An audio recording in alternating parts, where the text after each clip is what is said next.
we stopped recommending the AstraZeneca vaccine for Canadian adults with a publicized risk of potentially severe blood clots occurring and 1 out of 55,000 people inoculated. Just keep that number in mind, 1 in 55,000.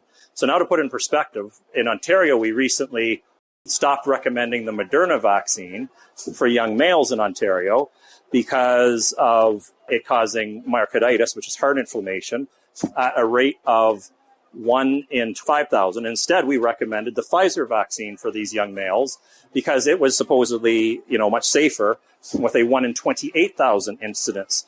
But see, so think of that number for a moment. Yeah. So we've said okay to the Pfizer vaccine for young males who are at much less risk than older adults from COVID-19, and arguably now with the Omicron variants, there's very few people who are at risk. We know it's a very well-defined high-risk demographic.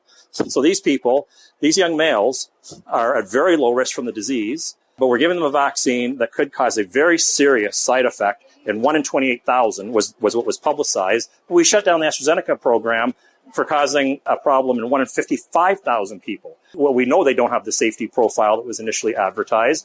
So, for example, when Pfizer came out with the update on their 6-month clinical trial data, it showed clearly, if you look at the supplementary data, that it was causing more harm than good. Documents are being released right now by the FDA, United States Food and Drug Administration, by court order. They wanted 75 years to release these. And one of these that came out recently, interestingly, was a consent form for the clinical trial looking at moving these vaccines, getting them approved for much younger age groups. And in that document, Pfizer themselves declare a 1 in 10,000 incidence of myocarditis. So look at that. We're saying 1 in 28,000. Pfizer is admitting a 1 in 10,000.